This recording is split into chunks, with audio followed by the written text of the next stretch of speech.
You're now listening to the Stronger Inside podcast, where we break down all things regarding health, fitness, and wellness to help you improve your mind, body, and environment. And now, your host, Wayne, a.k.a. Workout with Wayne, and Ernest, a.k.a. Mr. 100 Pounds Down.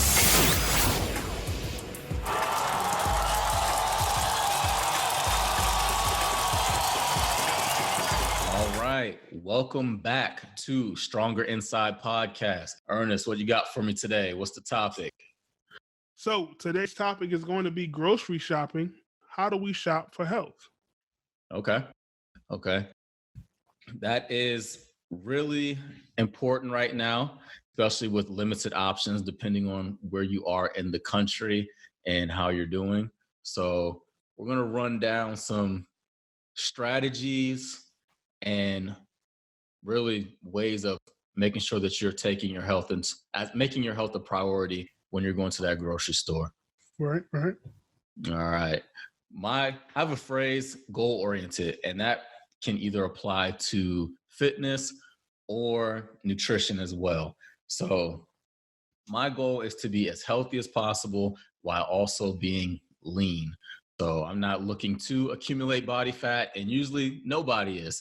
There's some people who are, but that's usually not the most health conscious thing to do. I am not one of those people either, sir. No. Not anymore. Not anymore. No. I don't think I was ever looking to do it. I just kept doing it. It was just part of the thing. Yeah. But now you are Mr. 100 Pounds Down, so, you know. Hey, say it again. Mr. 100 Pounds Down. Here we go. So things have changed. All right. So really, your grocery shopping should match your health and fitness goals. So it's going to be easier when you are a single person or somebody who has a family that matches all you guys are on the same page, but that's rarely the case. So who does the grocery shopping is going to be a huge part of things, and kind of how you guys coordinate and, either compromise. That's a whole thing in itself. So let me ask you, Ernest, how do you do that? Who does the shopping in your house? Normally, we both will go to the store together when time permits. But if we need to go to the store and someone wasn't able to go, it would just kind of be either or thing. We try to go with a list, and we try to knock it out that way. I would probably say, if I had to put a number on it, might be, if we're not together going, it might be like 60-40. I probably go more than her. Okay. So when you are shopping and you guys are on the same page, you have your son's 4, right? Yes. Correct. How does that work? Is he on the same page as you guys, or do you guys have some things that maybe you might not eat and you buy for him? How does that work? So there's things that we allow him to eat that we don't partake in, as far as like snacks and things like that. There's sometimes a lot of times you have to tell them no, because, sometimes you go down an aisle. Let's say you just want to get some flour, or you want to get some vegetable oil or something like that. And that aisle is next to all the cakes and the brownies and the cookies and the, just the candy and stuff like that. And so, they want all that type of stuff, but, we're not going to get that all the time. So I hope you're not buying either of those. Yeah. So you're not getting that all the time. So we're not going to partake in that. So you have to tell them no, and you have to, let them know he can't have that. And look, we got this thing for you, whatever, that's not full of all that sugar and stuff. So you'll be happy with that. Yeah. And then it's a little bit easier for you because the age of your son and the size of your family. A lot of people out there, they have larger families, older children who are more vocal about what they want. Maybe a spouse is not on the same page, which you and your wife are, but sometimes we haven't always been, though. Yeah. So how did that go when, one person was looking to buy some things that the other person was not? So before we started working out with you, and I was, 390 plus, we're not going to say 400 because we don't know, 390 plus. Well, last episode you said it was over 400. More than likely, but I never saw the scale. Okay. 390 plus. So before we started working out with you, she was more in tuned with being fit and being more healthy. So she was doing, the Weight Watchers and that type of stuff. And so she was, trying to be more healthy in the way she shopped and went to the grocery store and things like that. And at the time, I wasn't really concerned with that. And so it was me bringing stuff into the house that was a trigger for her, or Okay. when she was, when she had moments of quote unquote weakness and kind of fell back towards that baseline, which she's used to. I wasn't that voice telling her, "Oh, no, let's not do that today," or let's cook instead of ordering pizza. Let's have this instead of that. And so Okay. at that point, I was enabling very much so the bad behaviors and the bad or the unhealthy behaviors and the unhealthy food choices. Well, it wouldn't even be so much enabling because you were bringing those things in yourself. So it wasn't as if you were letting your guard down. It was more so her kind of gravitating towards what you were doing. Yeah. Yeah. But even in her attempt to be better, it's hard to be better when it's hard to eat a salad when the person next to you's eating, meat lovers pizza. It's going to be pretty difficult to enjoy that salad and be happy with what you had. That is very true. And that is why really trying to get your family on the same page as you is so important, because it's just going to make that journey that much harder. You can't control other people, can't control your spouse, but if you can really get everybody on the same page, especially young children, they will adjust. Parents out there, I have a 5-year-old, Ernest has a 4-year-old. Trust me, they will adjust if you create the environment for them, because they know they don't have money. So they're not buying this stuff. You are. Really kind of to move along from that, Ernest, like you said, you do the grocery shopping and your house about 60-40. And regardless of who's doing the shopping, there has to be a plan. So where you shop doesn't matter as much as most people think. It's going to be more so about the food choices.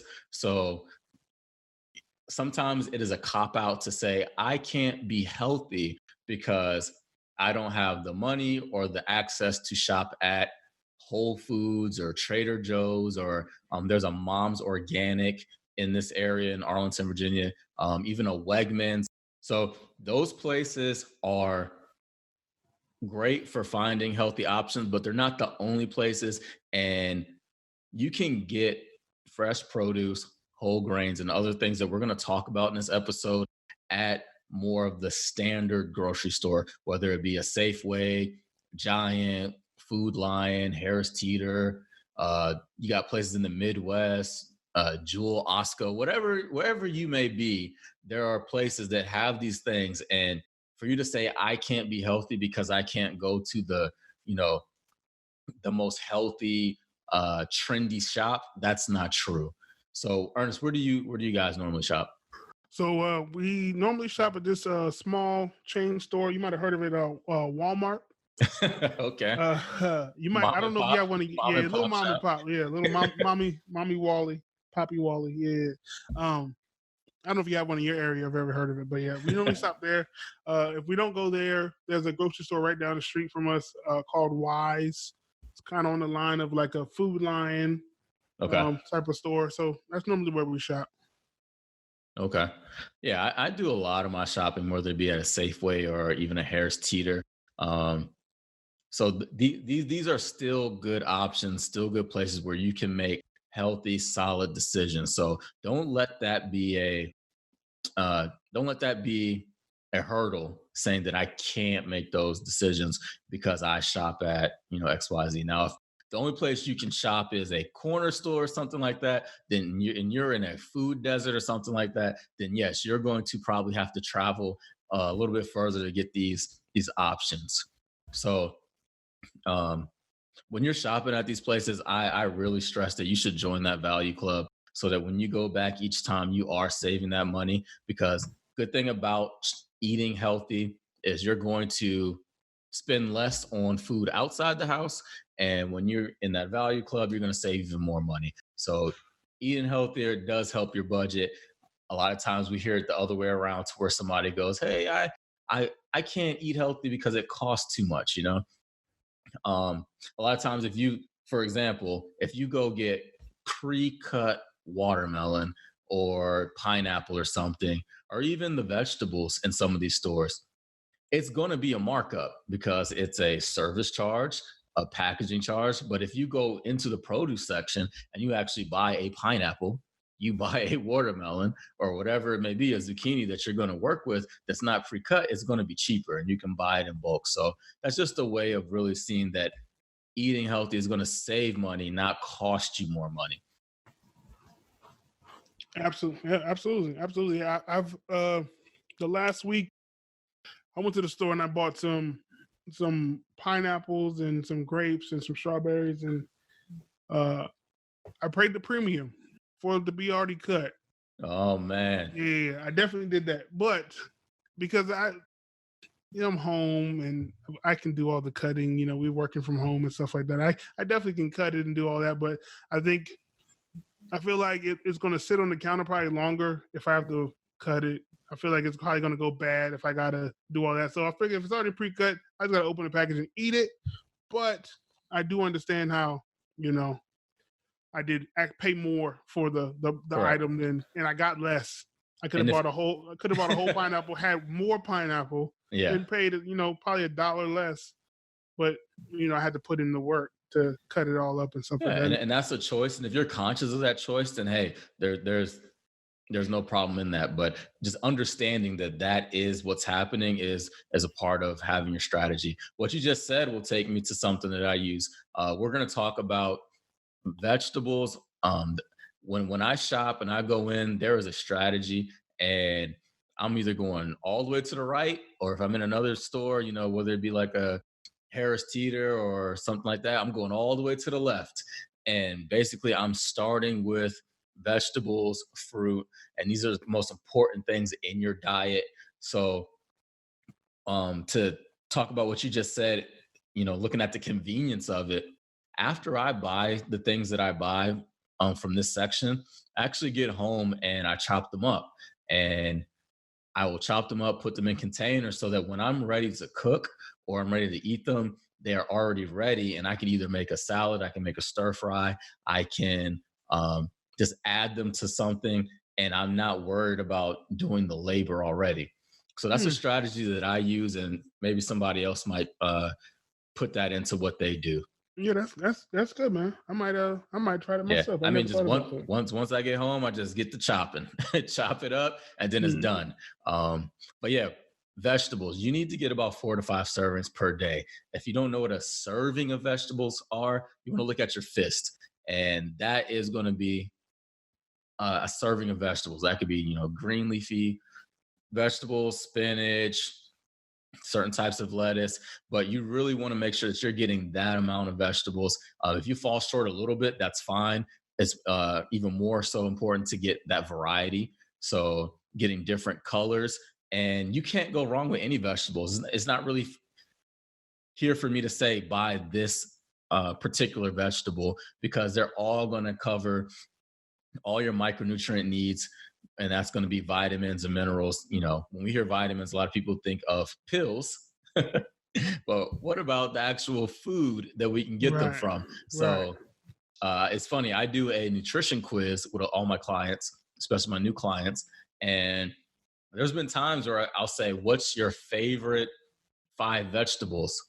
And I've had people fall short and only name 3.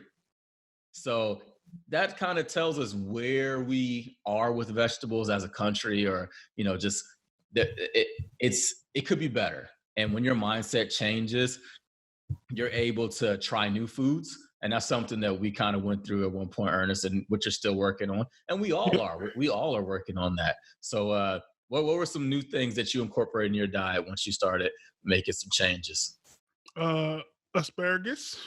Okay. We had asparagus a few times. I ordered it at a restaurant too. Now the restaurant asparagus, it's huge. It's way too big. Way too big.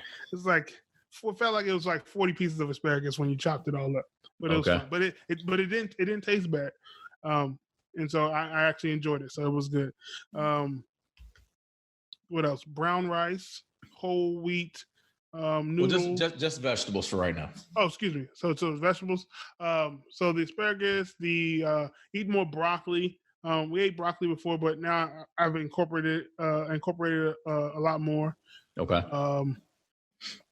Would beans fall under this category also? No. Okay. So you're not learning anything from your trainer. Okay. I can send you the nutrition quiz later today if you want to redo it. No. So I'm messing with you. I'm messing with you, man. You were referring to green beans, right? You were referring to green beans. Correct. Green, yeah.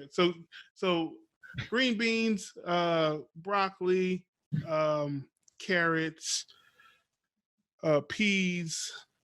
But what was new for you? Was it just more so the asparagus? The asparagus was new. I had what else did I have?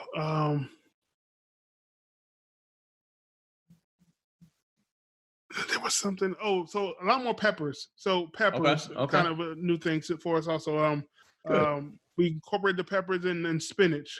So asparagus, peppers, and spinach has been probably the primary new foods that we've incorporated into our diet. Yes. Good. And that's really where the change happens, to where you say, and you look at your patterns before, or you may look at maybe even your upbringing, your childhood, or just the way your family does things, and you have to say, is this the healthiest thing I can be doing? If the answer is no, then it's okay to break away from that. We want to really, really, really be selfish in that, to where you say, hey, I have to do this for me. If you guys want to eat this way, then that's fine, but I'm going to incorporate these things in my diet. And, maybe Thanksgiving, Christmas, you go back home, hey, go ahead, have at it. But making those changes, like you said, Ernest, are really important, because and it's not even necessarily maybe the things that you're eating are new, but possibly a way of eating them. Because for me growing up, there were a lot of canned vegetables, versus me now, I use a lot of fresh vegetables, and I saute them. I do like my vegetables with a little bit of crunch on them. So that's just a different way of doing it.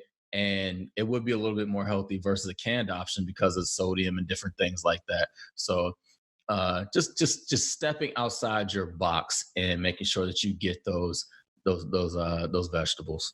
What about frozen vegetables? Those are fine. I have no problem with frozen vegetables, especially now. People just have no idea if there's going to be a break in the food chain and in the supply chain, excuse me, and they want to have something ready, because you can't buy fresh stuff and it's not going to be around for longer than a week or so. So really having something in your freezer, whether it be whatever your favorite vegetables are, that's going to go a long way. And they really don't lose too much of the nutrients. Now, canned vegetables on the other end, that's going to be a little bit different. I would lean towards either the fresh or the frozen, because again, you want micronutrients, which are the vitamins and minerals. When you're not eating vegetables, you are nutrient deficient, and that is where a lot of people are falling under, especially in Western culture, which you'll call the Western diet. And that's something we'll talk about another time. But yeah, if you're not eating vegetables and you're just eating meat and processed carbohydrates, you are not getting the vegetables you need, even if you think you're taking a multivitamin. So my vegetable intake has changed a lot since growing up. What about yours? Is it vastly different? I would think so. It's vastly different from 18 months ago. Okay. So yeah. So I mean, I think, like you said, when we started tracking our food, that was probably eating a vegetable a day, maybe one a day, or something like that. Yeah. And so now I'm incorporating vegetables every time I eat. Breakfast, lunch, and dinner. I make sure I incorporate something with some color to it. Bring some color to the plate, like you say, right? Good. So I try to I think my eating vegetables has drastically changed now. The variety could use some improvement. And as a matter of fact, when I went to the store over the weekend, I did try to find some zucchini. Oh, look I at did that. right. I Look at did try to find that. some zucchini, and I didn't find any zucchini. I was like, "Why? How does the store not have any zucchini?" And I came back home, and I was like, and my wife said, "You didn't get the zucchini." I said, "No, I didn't get it. I couldn't find it in the store." She was like, "You couldn't find it in the store? They always got it." So I'm like, let me Google what this thing looks like, right? And I'm like, I know what it looks like. I've been to a hibachi. They chop up the zucchini every time, right? So I go and I look it up, and it says, it showed a picture of it, and it said that it's some type of squash, right? It is a squash, yeah. Right. And so when I was like, oh, they had it at the store, but it said squash. It didn't say zucchini. And I was like, I don't want no squash. Because Did you? Well, listen, so listen. you skipped over the green zucchini because of I the label. absolutely, because it Okay. said squash. Yeah, yeah, See, yeah. but what's that little rainbow thing? The more you know. The more you know. See, and now and that's part of the process. You're It's learning, stepping learning. outside your box, and the next time you'll be good to go. Right. Because like I said, I've had zucchini before when I'm out at restaurants and things like that, but I've never prepared it myself at home. And I wanted to, Yeah. try it because that's something that we don't eat normally, but it's something I know I can eat and I can enjoy. Okay. But I guess mentally in my mind when I saw squash, I was like, well, this can't be it. Even though I'm like, this is what it looks like, but I'm like, this can't be it because it doesn't say zucchini. So I was looking for that word. But Okay. I've had bad memories about squash. I had bad episodes of squash growing up. That was a vegetable that my father really enjoyed, Okay. and we ate a lot of it. And it was the yellow squash, and it was like Yeah. mushy, and he made it like spicy, and it was trash. And so and so I vowed to myself that when I grew up to be a man, I wasn't going to eat any more squash. Oh man, And I so was not a huge fan of squash either. yeah, man. So I feel your pain. Yeah, but I will go Uh, back and get it next time I'm in the store. I will. There we go. Yeah. And like we said, a lot of times it's just how the food was prepared, possibly, that may Right. have turned us off to certain things. Um, have never been a fan of canned spinach, but I do saute spinach and even put it in pastas. When I do smoothies, I use spinach as a base because you don't taste it there. But I have no problem with spinach. I'm just not on the Popeye plan. I Yeah. just can't do the canned spinach. Right. Not my thing. So I have a question about spinach. I want to make sure we stay on track. But the question about spinach. So when you say you want to have a fist size of vegetables, so Yeah, a fist size of spinach, once you saute it, that kind of shrinks down. So it's the fresh when I grab it out of the container or whatever. That's the fist size I want. Not the definitely, not the definitely. cook. Not I don't want to be the fist size after it's cooked. That would be a ridiculous amount of spinach. A lot of spinach. Okay. Yeah, no, you Okay. got it right, man. You got it right. Once it cooks down, that's fine. All right. Let's move from vegetables into fruit. Sometimes, for some reason, in last couple of years, a lot of people using these different diets have given fruit a bad name because of sugar. Um, I just don't see a problem with anything that grows from the earth. So when we're talking about getting fruit, it falls in the same category as vegetables in terms of can't go wrong with any type of fruit, really. Now, if you're depending on your health status and whether you're diabetic or anything like that, you're not going to eat 7, 8 servings of fruit in a day. Sometimes people try juicing and things like that, and they may fall into a problem. But if you're eating these things in moderation or even going above, you're going to be fine. So it doesn't matter what your favorite fruit are. Experiment, try mangoes, try different things that maybe are not part of your culture or maybe not part of the things that you're eating, and just experiment and get some variety in there as well. What are some of your favorite fruits? Uh, I like apples. I really do. Um, Red or green?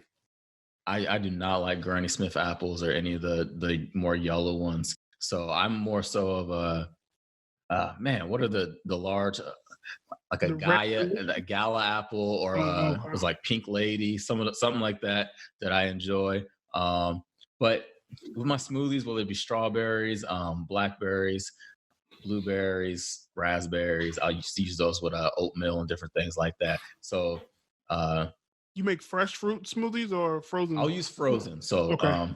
when it comes to frozen, because of just storage and not Right. wanting it to go bad, when I'm making smoothies, I'm going to use frozen. When I'm Yep. going to just have something maybe on the counter to grab, or a banana or something like that, I'm going to, it's going to be just regular fresh fruit. And then I really stay away from canned fruit. A lot of them are going to have there's additional sugar, syrups in there, and some of the canning process can eliminate some of the nutrients. I know some of them do come in plastic, and at this time right now, if that's your only option or your best bet, perfectly understand because of scarcity issues. But uh, I would always go fresh, frozen, then canned as my last resort.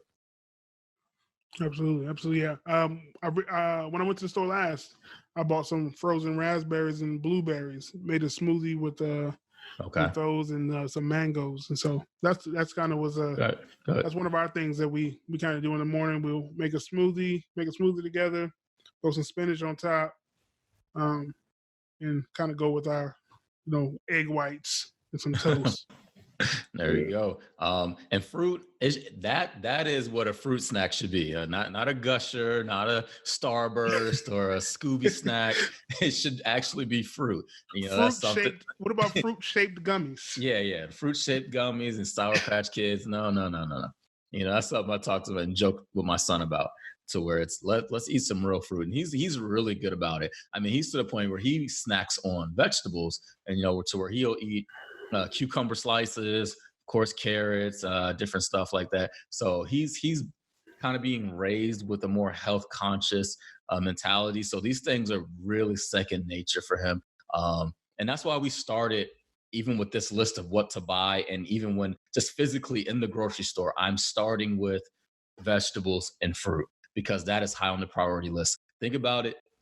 If I asked you what you had for dinner last night, Ernest, what did you have for dinner last night? I had salmon. We had brown rice, some broccoli, and some scrimps. Or, Okay. or some shrimps. I said it the same way. This is the culture, baby. Some shrimp. All right. So, but you led the description of what you had with the protein, right? Yeah. And if you would have had chicken last night, you would have said chicken first. If you would have had steak last night, you would have said steak first. So, Yeah. I'm not vegan or vegetarian or anything like that. I do believe in having a plant-based diet, but also incorporating animal protein. So there's nothing wrong with that. But for me to help change my mentality and even change the way I stock my refrigerator, I prioritize fruit and vegetable, and it's just always in front of me more so. So even when I explain what I eat or even the portion on my plate, I'm trying to have more fruit and vegetable, or really vegetables. More fruit is more of a snack or something like that, or a smoothie, but really having more vegetable options to where I'm not just saying I'm going to eat 3 servings of protein, chicken or something like that, and then a side of carbohydrate. And that's really where I want to get away from. And a lot of the Western diet, you would say, is kind of in that aspect. So, So what you fruit, have for dinner last night? what did I have? I think I had a stir fry. I had a stir fry. I do that a lot. Sometimes I'm just putting different things in there. I did use shrimp and a couple other different vegetables. I just toss them in there. Sometimes I'll put some low sodium soy sauce on that, and it'll be good to go. All right. So after that, I'm gonna make my way on the back wall of the grocery store, and I'm gonna get to my protein. So that's gonna be chicken, beef, uh, all the other different cuts. Really, for me, I don't veer too far out of chicken, beef, and seafood, whether it be the different types that we'll go over. But let's start with chicken. That's the most popular one. Everybody kind of goes to that, whether it be chicken breast, chicken thighs, and things like that. Um, I feel like you really can't go wrong. Sometimes I'll do ground chicken, and it's just really because it's lean. That is what you want in your protein choice. You want it to be lean. Um, and you can't go wrong with that. Sometimes skinless is going to be a better choice because with the skin comes fat. So a lot of my chicken options are going to be chicken breast, skinless chicken thighs, ground chicken, and sometimes I'll do a chicken sausage, which is a little bit higher in fat, but then I make those macros work for me within my diet. What about you, Ernest? So yeah, so we go chicken breast, chicken breast, skinless, boneless, chicken thighs also. We'll go ground turkey. We get the lean ground beef. I think 96.4. I think is the last time we got. Um, and my son's birthday was a couple weeks ago, and so when I went to the store to get the stuff, I saw they had Okay. bison there. So I bought some bison meat, and we made Very lean, very lean. Yeah, very lean, very lean. I think it was 99% or something like that. It was crazy. It was also $9.99. A little bit more expensive. Yeah, but I wanted to try it. I wanted to try making a burger out of it because I make pretty good burgers. So I made a burger, made some bison burgers, threw them on the grill, and they were slamming, of course. Not just because it was bison, but because I made them.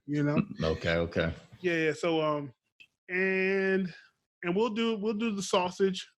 We'll do some sausage, but it's normally it's like a beef sausage, something like that, where it's probably not the it is a little more fatty, but like you said, we kind of make it work in our macros, and we don't eat it often and eat a lot of it. Okay. It'll usually last us with both of us eating it. It'll probably last us a week and a half. Okay. Yeah. After chicken, I am not afraid of red meat. A lot of people say that they just never eat red meat. A lot of studies, there's a lot of different studies, but if you're eating a real food diet and you are getting the adequate amount of vegetables and whole grains in your system and you are living a healthy lifestyle, there's nothing wrong with a steak here and there. I just haven't seen any studies to say that having red meat combined with a real food diet is going to be hazardous. It's more so somebody who's eating, buttery mashed potatoes with their steak 3-4 times a week and just different things like that. So it's all moderation. It's all moderation. So, if you want to have a steak here or there, by all means, go ahead into it. I mean, there's different cuts, but for the most part, the red meat in moderation is okay. I'm not really big on pork, depending on really one of the times I really only eat pork is a pepperoni pizza, honestly. Other than that, it's not really something that I crave or something that I really want to add into my diet. There's people who have other reasons, in terms of how they feel about the pig as an animal and the things that it eats. And, some people say, hey, more bacon for me. Either way, it's not always the leanest. There are some lean pork chops, but for me personally, I'm not huge on the pork. I have had bison before. I do enjoy it. I've actually, I've had a burger and I've also used it in just pretty much anywhere you would use a ground beef because it is pretty close. So it's just a little bit leaner. So with those meat options, you really can't go wrong. And the places that you might go wrong, everybody has their different philosophies now, would be the fake meat. And that would be the Beyond Meat, the Boca, the Impossible Burgers, the Morning Star, all those different things. But there just has not been enough studies for my liking for me to start putting those things into my body. I know some people feel like they have different ways of doing things, and that's fine. But really having a real food diet, which I would call, just eating fruit, vegetables, whole grains, things that came from the earth. Right. I really can't see how, and there's different ways that our food gets to us and it goes through different processes. So it's not like I'm getting things straight from a farm. So I do understand that, but getting something from a plant and having, 47 different ingredients in there, that's not something I'm necessarily interested in doing. So the ingredients on chicken is chicken. And on a Beyond Burger, that's just not the case. So I'm not the place where I'm going to dabble into that. I've tried some different options. Can't remember the brand, but it was like a meat crumble or something like that. Maybe made like some tacos or something like that. And it was fine. It wasn't bad, but I just feel like it's not necessary for me in my diet. All right. I don't think we have had any meat based products or non meat based products, no fake meat products, anything like that. Okay. We've never even tried it. I know I haven't. I would venture to say she hasn't either. Okay. But I know my sisters do. So Okay. I think my sisters do eat some non meat. Yeah. So one of my sisters is a pescatarian. Okay. Which I think she just eats the fish and things like that. Yeah, it's all seafood. But Yep. yeah, all seafood, and the other sister, she's not a pescatarian, but she bounces from different diets and tries different things as far as her food intake, and that's what she chooses to do. And so Okay. yeah, but I think they eat the fake meat products and stuff like that, and they like it and they enjoy it, and I guess it works for them for whatever their goals are. I guess they get the results that they're looking for the time period that they're looking for those results. And so but yeah, again, that's not, I don't think I would ever want to try that. Well, what I find a lot of times with people who start eating these products, it's almost like a domino effect, meaning that starting, it's never a solitary decision. So let's take, for example, Ernest, your previous diet prior to starting this process, about 18 months ago. It's not like you just said, imagine if you said, I'm just going to replace all the animal protein I'm eating with these substitute meat products, but I'm still not going to work out. I'm still not going to eat vegetables. I'm still going to not drink as much water. Would your health be pretty much close to the same? I would imagine so. Exactly. So a lot of times what happens is somebody who introduces these new products, all the other dominoes start to fall.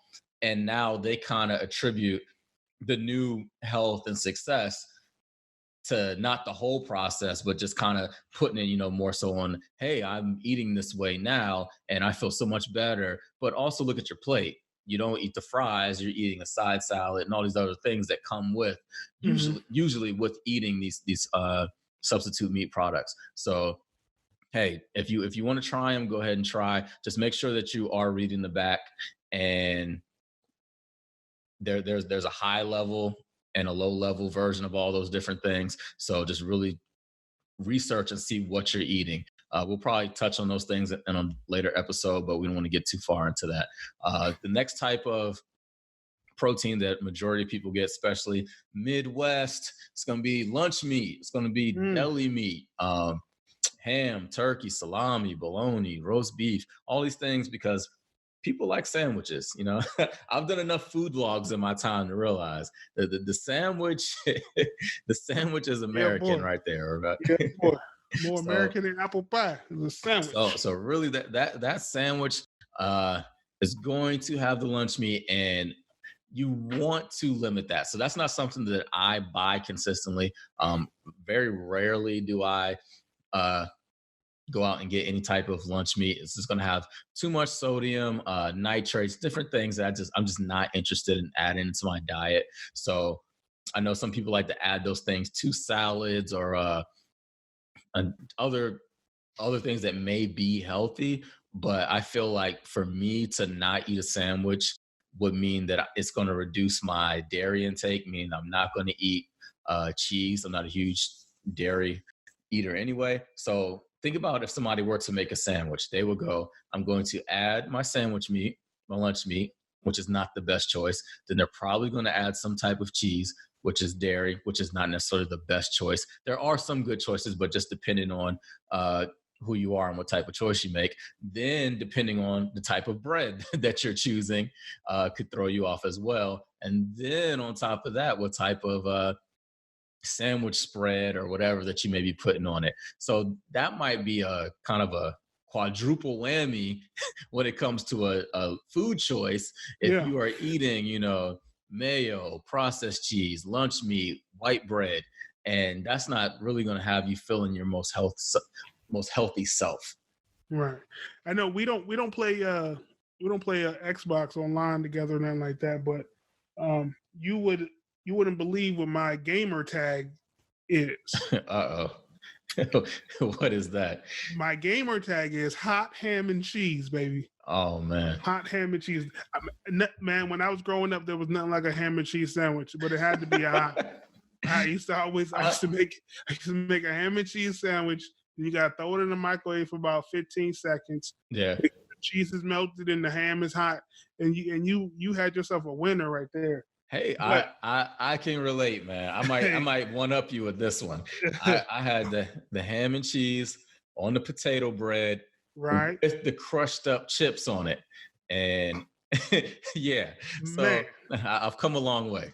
Yeah, definitely. But again, like you said, we come a long way. Like I don't remember the last time we bought, lunch meat.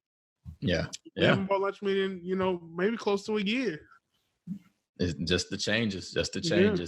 So back to a more healthy protein choice is going to be seafood. When it comes to fish, your salmon, even tuna, even canned tuna, whether it be a light in water choice, it's fine. Sardines. I'm not a huge sardine eater, but those are a healthy choice. Trout, cod, and then of course you got your shrimp, scallops, crab, lobster, clams, mussels, oysters. Those things you really can't go wrong with. I know some people are just not huge seafood fans, but those are very lean protein options. And if you're getting them from a good place, you're going to be able to have a really healthy choice with that. Yeah, I really leaned on for variety sake. When we first started, we were like, well, we got to eat a lot of chicken. We used to meal prep, and all of our Typical bodybuilder philosophy. all of our Tupperware was brown rice, broccoli, and like a chicken breast. And we was like, we're gonna eat this, and we're gonna lose weight. And quick way to want to quit. Listen, by Tuesday, we were like, yeah, we need to order a pizza or something because this ain't it. But then we started incorporating the salmon and the cod and and throwing some shrimp and stuff like that. And so that really helped put variety in your meal and healthy variety in your meal. So that really helped us a lot. Really push through that wall of kind of that eating that same thing, being repetitive, and not having and that's not what healthy choices are. That's not what eating healthy is. It's not a punishment. It's not it shouldn't be something that you detest doing or you feel like I have to kind of hold my nose and power through. That is not a healthy lifestyle. Maybe you might get some of that from some people who are in that bodybuilding or they do shows, whether it be physique shows. Yeah, those people have extreme goals. And when you have an extreme goal, you have to have an extreme process. But that is not the typical person who just wants to be healthy. So really taking any type of bodybuilder diet of chicken, brown rice, broccoli, 3 times a day, this is not going to work for you in the long term. It's not going to help you change your baseline. So that's good that you got away from that. I really try to offer a lot of different options, but it's for you to figure out because you might not want to eat the way I eat, but long as it falls within the healthy parameters, that's perfectly fine. One fish that I do not eat is tilapia. It's just it's a really inexpensive just farmed fish that just not. If you look up tilapia, you're gonna see some things that you might not want to hear. So I would really try to stay away from that. Yeah, well, we used to eat tilapia and we stopped probably before we started this process. So maybe going on a little more than 2 years. Okay. But we had tilapia because we did some research on it and saw some stuff about it. Can't do it. Can't do it no more. I don't want to say anything if somebody's eating while they're listening to this podcast. Another great protein source is going to be eggs. Brown, white, doesn't matter. or even what I use sometimes are liquid egg whites. So say I am using eggs in a dish or in a meal, I'm going to possibly add some extra liquid egg whites for a little bit more protein, because there's no carbohydrates or fat coming with those egg whites. Some people make egg whites just with the natural egg, whatever, floats your boat, but that is a great source of protein. All right, let's get to the carbs, that 4-letter word. Watch your mouth. Carb. Poor carbs, man. They didn't do nothing to nobody. Yeah, man. Well, they ain't do nothing to nobody. No. The carbs didn't do nothing to nobody. The people abused the carb. It's not the other way around. I've never seen a carb knock on nobody's door. Never assaulted anybody on the street. So guns don't kill people. People kill people. Exactly. So these carbs, when it comes to carbohydrate, whole grains are going to be better. Just simple carbohydrates, which is going to be white processed carbohydrates, are just not going to be what's best for you. So we can start with the bread. That's probably the carb that gets the worst rap. Bread. People say, oh, bread's terrible. Bread is this, bread is that. A lot of people have never even looked at the macronutrients within bread. It will have a little bit more sodium that may throw off your daily intake of that. But there are some good options like Ezekiel bread, whole grain bread. There's Dave's Killer Bread. And whatever brand you choose to use, it'll have 21, 22 different grains in there. And these are whole grains that have not been stripped away and the fiber has not been removed. And this is going to help you with your digestive system. These are going to be higher in protein. And this is going to be a better choice for you versus that Wonder Bread. So the bread is something that doesn't have to be completely eliminated out your diet. It just has to be used in moderation, and the right choice has to be made. And that is something that maybe costs a little bit more when you are making a more healthy bread choice. Yeah, we eat whole wheat bread. I've been eating whole wheat bread most of my life. So I don't think we ever were like a white bread family growing up. Now I know my mom eats the bread with all the seeds and the grains and stuff in it, and so those I can eat those from time to time, but I don't incorporate a lot of that into my diet. I think because it's just, I don't know, it's a thing you have to get used to. It's different. It's different. Yeah, that's definitely what it is. It's different, and so when it's one of those things about that baseline. As you pull yourself off of that baseline from which you were conditioned to lean back on growing up. Yeah. As you venture out further and farther, there's still things that kind of want to pull you back and be like, we don't want to go that far. That's a little close to the edge. Yeah. So it's just, again, those one of those things that it's a work in progress. Yeah, and you gotta be careful with certain whole wheats. It's just always read the back when you're in that grocery store and you are shopping for these healthy items. It's great to read the front. Of course, that's what you're gonna do, but the front, you can be manipulated if you don't really know what you're looking for. So always read the back. There are some whole grain breads, whole wheat bread options that are not 100% whole wheat, so they're pretty processed as well. So you have to take a look at those. The next carb that gets a bad rap, you would say rice. Poor rice. I'm not a huge fan of the white rice, but even a jasmine rice, of course, brown rice, and then I really like to venture out, and whether it be a quinoa or a farro, these different grains that you can try, and you're going to get a similar taste, a similar feel, but they're going to be healthier, and they're going to have that fiber that a lot of people are missing when they're not eating in a healthy manner. Yes, it's not all about the brown rice. You can mix it up. Yeah, you can mix it up. Matter of fact, we had a jasmine rice today. Okay. We had some jasmine rice today. We have some quinoa in the cabinet. We probably had it for a while now. Yeah. Because I don't know if either one of us knows how to make it. We haven't took the time. We haven't took the time to look it up and figure out how to make it. But the first step is in the house. There The you first go. step is having it in the house. Or Absolutely. even like couscous. I mean, these are different things that Who's couscous. Oh, then he played for the Bulls in the 90s, right? Number 7, Tony Couscous. Yeah, that's him, right? From Croatia. Yeah. Oh man, yeah. Sometimes, like we said, stepping outside that comfort zone, finding something new, and then you're breaking the monotony. I mean, how many days are you going to eat brown rice? Get over it. Move on. Try something new. So. Into the pastas. That's something that I witnessed firsthand when I was giving you a visit one day, and we decided to move.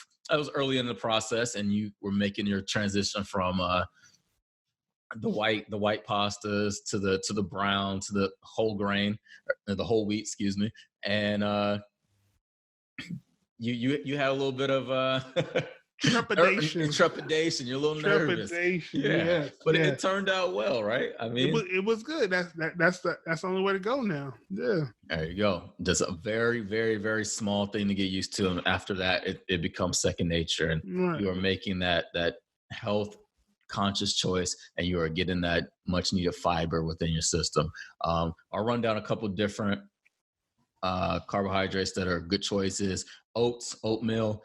That's something I'm always using. If you can get dry oats that are in bulk, you can save some money. I sometimes use the larger one, the 1 minute oats that I can just put in with some water, throw them in the microwave. And there's people who use still cut oats. That's a great option. I would try to stay away from so much more of the packaged flavored ones, the apples and cinnamon, the cinnamon spice and all those different things, because read the back, and then read the back of the ones without those processed flavors, because you can always add your own flavors to the oatmeal. The different berries, blueberry, raspberry, add your own touch of cinnamon in there. You can put different walnuts and different things, just, flavor it yourself. And then you're going to have more of a unprocessed meal with that. And do you guys do much oatmeal? It's not really. I haven't seen that on your food log too much. No. We're not really big on oatmeal. My son will eat oatmeal, so we'll get him some oatmeal, but for us, not too much. Okay. And then to tortillas, different wraps. When it comes to tortillas, corn beats flour every time when we're talking about health, talking about calories, we're talking about sodium. So that's a direction I always want to go when you're maybe having a Southwest Mexican inspired dish. You want to go corn versus flour. And then beans, legumes, these things, lentils, chickpeas, kidney beans, black beans, pinto beans, those are all great choices. There's really no way to go wrong with those. So these are the great choices that you want to have. If that's not on the list of the carbohydrates that you're eating or things you're looking at, white potatoes or sweet potatoes are a good option. White potatoes kind of get a bad rap, but as long as you're not putting a stick of butter on there, you should be good to go with those. Right. That's one of the things when we stopped kind of doing the fries and things like that, we would kind of chop up a potato, kind of bake that, season it, bake it. It was just as good. Yeah. That was a good choice. And then after that, we're going to jump into dairy. So for dairy, I'm really just going to go very limited cheese options that I might use just as a little bit of kind of a flavor topping on a certain dish. So maybe it might be mozzarella, blue cheese, real crumbled blue cheese, feta cheese, Parmesan cheese. Some people like goat cheese. Swiss cheese is a good option. Even cottage cheese. That's a big staple in bodybuilding communities because of the high protein intake. But I just want to stay away from processed cheese. So those options right there, not bad. And Greek yogurt. I've kind of fallen back from Greek yogurt. It doesn't always feel that too great. Doesn't feel that great within my system all the time. Sometimes people kind of throw those in smoothies, and it's another great way to get some additional protein without all the carbohydrates. Yeah, we tried Greek yogurt for a couple of our smoothies Yeah. maybe a few months back, but we weren't really big fans of it either. So we kind of fell off of that also. And then really with dairy, the milk, everybody has their own philosophy of milk. I don't drink it. About 75% of the population of the world has a lactose intolerance. So I'm not big on milk. I really don't use too much almond milk or anything like that. Some people use those as substitutes in their smoothies and different things like that. So those are good choices: almond milk, oat milk, coconut milk. So those are better choices. I'm not going to make a whole episode on dairy. There's a lot we can talk about there. But when I'm in that grocery store and I'm throwing things in that cart, those are the few dairy products that I am putting in my cart. All right. So I've worked my way around, and we got vegetables, we got produce, we got protein, we got carbohydrates. Really now it's about making these things taste good. So some kitchen staples. What are some things that you guys keep in your kitchen? All right. So whether it be seasonings or oil sprays. Yeah. So we have EVOO, which is extra virgin olive oil. Shout out to Rachel Ray. We got. Are you getting paid for that? No. She's just we have salt, pepper, obviously, and then we spice it up with some Old Bay, some lemon pepper, occasion seasoning that we have, chili flakes, chili pepper flakes. Okay. What else is in there? Yeah. And a bunch of other stuff. Okay. That's the most important part right there. If you're buying these lean options and you're getting a lot of fruit, vegetables, and these whole grain carbohydrates, you want to make them taste good. So having that variety in flavor, not just always in food choice, but flavor as well. You can make chicken or beef or whatever it may be taste a whole bunch of different ways, but you just can't get bored within your diet, because then you're going to fall off and say, all right, well, I need to go get takeout. I need to go get something, maybe mom's home cooking that you've been avoiding, because you are not providing that variety for yourself. So there's no calories in seasoning. Maybe if you get a marinade or something like that, and again, always look at the back. But if you're seasoning, your food has to have flavor. There's bodybuilders that are worried about sodium, and they're trying to dehydrate themselves, so they're not going to eat certain things on their food. You are not a bodybuilder. If you are listening to this podcast and you're a bodybuilder, awesome, but you're probably not learning that much new information. So you're probably here for the entertainment quality, possibly. So really just making sure that your food tastes great is really important. I use olive oil a lot. Sometimes I use sesame oil if I'm using maybe an Asian inspired dish. Definitely staying away from things like vegetable oils, butters, and different things like that. Just not cooking with condiments. For me, if you ask my family, they know I am the ketchup king. Ketchup, I try to find a healthy version of it, or be low sodium, something that's more organic without high fructose corn syrup. But I do like ketchup. Mustard is a great option. A lot of people like, because it is a lot of times 0 calories. I don't do mayonnaise. Hot sauce, barbecue sauce is not something I'm huge on, but there are some good options in that. There's a brand. Hot sauce. You don't like no hot sauce? No, I do. Oh, okay. Yeah, I said barbecue. I'm not a huge fan of putting barbecue sauce on too many of my foods. Okay. Just not a lot of flavor options that I'm using with that. But and then also soy sauce. I'll use low sodium soy sauce or liquid aminos. So soy sauce is fermented, and the aminos are not. They're very close, but they have less sodium and tastes just as great. So that's something that's just less salty, but tastes really great as well. So I like that. And then I guess a lot of people buy pre-made salsa, which is not a bad choice. I like to make my own pico when I have time. So it's not that hard.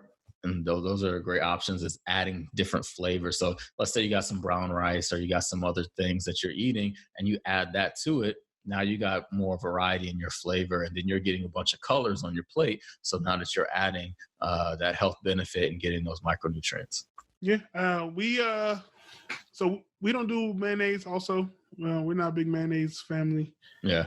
But we will have the ketchup and the barbecue sauce. But we have tried this barbecue sauce called Stubbs. Yeah. Yep. And the reason being is because, like you said, You're when you go to the dropping a store, lot of brands on here, man. I'm not seeing any checks coming in. You just hey, giving listen, all types of shout outs, free shout outs. shout them out.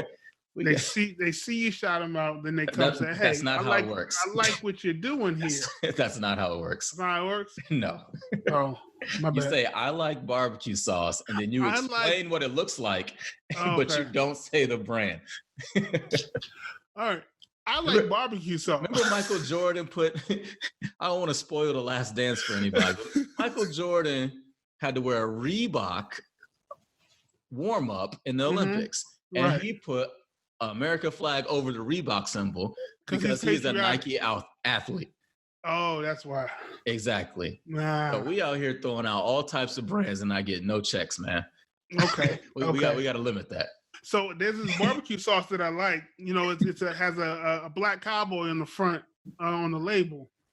And the reason why I use it and we like it is because, like we said earlier, when you go to the grocery store, it's important to read the back.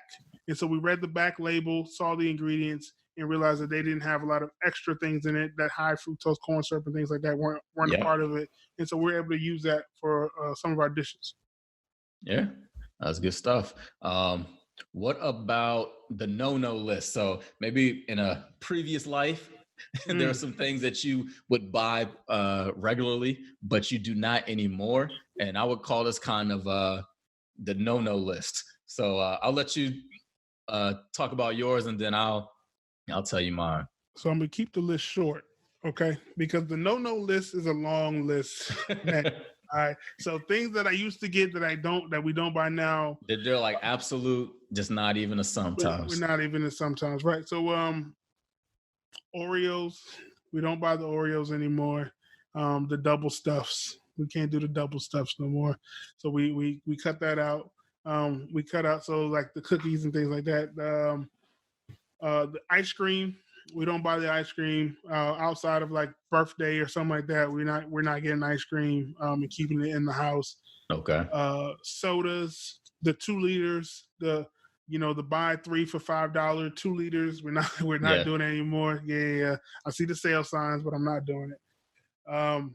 And like the candies and the chips, the donuts, the little Hostess cupcakes. That's my wife's favorite thing. Her favorite thing is the Hostess cupcakes and a York peppermint patty. Like if it's her birthday and I forgot, if I come home, if I pull up to the gas station and get a Hostess cupcake and a York peppermint patty and a 99-cent card, I'll be good. Right? Okay. That's how much she likes those things. But but yeah, those are things that we don't buy anymore. Okay. For me, and these are not necessarily things that I used to eat, but there's something that I would just consider that if you are looking to have your healthiest self, you probably want to remove these things from your diet and just not even look at them anymore. But unless it's some type of emotional attachment that you have to one of these things, you want to limit them to very, very, very few times per year. So I would say things like hot dogs, jellies, processed cheese slices, on the white breads we talked about, noodles, the oodles and noodles, ramen noodles, top ramen, whatever you want to call it. That is just not the way to go. The TV dinners, you've heard me call them sad person meals. when you're in a grocery store and that person has about 14 of those things on the aisle or whatever on the belt, it's like, man, you just have no plans of ever cooking, and nobody's cooking for you. That's a sad sight to see. Swanson cooked for me. Oh man, whatever it may be. All those different brands, the Hungry Man's and all those things, they don't taste good. You can't lie to me. It's convenience, but man, it is not worth it.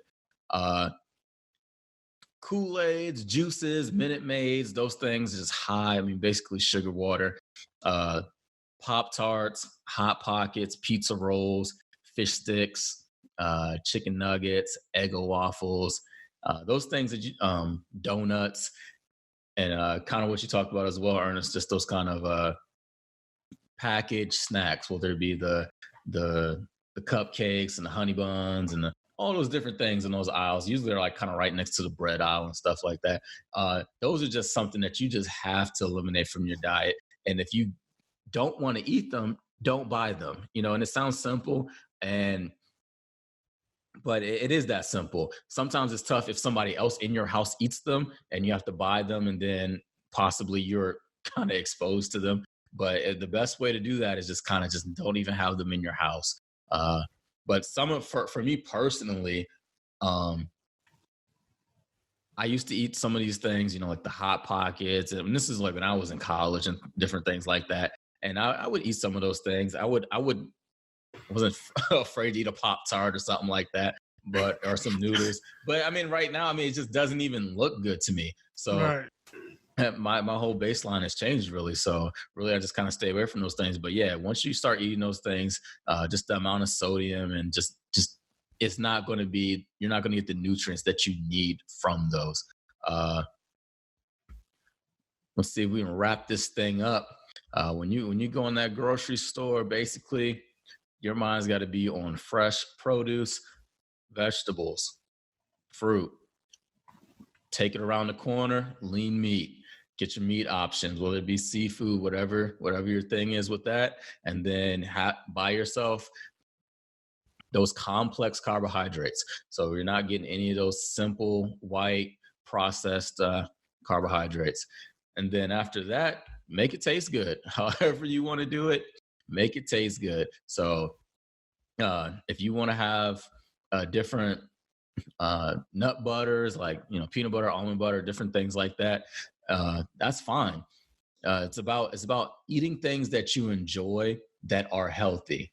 It's not about not eating things that you don't enjoy to be healthy. That's just not a way to live your life, and it's not going to be sustainable at all. Exactly. Oh man. Yeah. So eat real food. If you don't know what real food is, ask yourself, was it alive before? Pretty simple, right? Yep. So you also want to make sure that you're reading the backs, reading your labels. Take the time, figure out what's in the product you're buying. Eggs should have eggs in them. Egg whites should be egg whites. Fish should be fish. The ingredient list should be simple to read, easy to understand. If there's things in there, if it takes 45 things to make your product that they're trying to sell you, try to find something that doesn't have so many ingredients that are hard to pronounce and hard to read. It should be simple. Shopping should be simple. And then once you get the hang of it, and once you start doing it, it's going to become more natural to you. It's going to become easier to you. You're going to be able to avoid some of the pitfalls of just looking at the front packaging on the front label. And like you said, the things that are kind of misleading to you. Yeah. And to take it a step further, buy stuff that doesn't have labels. Think about that. Yeah. You got your fruit, your vegetables. Even when it comes to your protein options, they're not really telling you what's in a chicken breast. Mm-hmm. So the less packaged goods that you're buying, you're probably better off. That was a good point, Ernest. I know that's a big change that you've made within your diet as well. Cool. I hope anybody listening, that helped them out and they can get in and get out. They got their mask on and they're doing their supermarket shuffle. They're keeping their 6 feet distance. Yeah, man. They can get in and out and just hit that perimeter and stay away from the inside processed goods. Mm-hmm. That has been Stronger Inside. Until next time. Thank you for listening to the Stronger Inside podcast. If you're listening on Spotify, follow us. If you're listening on Apple Podcast, then subscribe. Make sure you stay connected with us via social media on Instagram, Facebook, and Twitter at Stronger Inside Podcast. Remember, every like, comment, and share spreads the message of health, fitness, and wellness.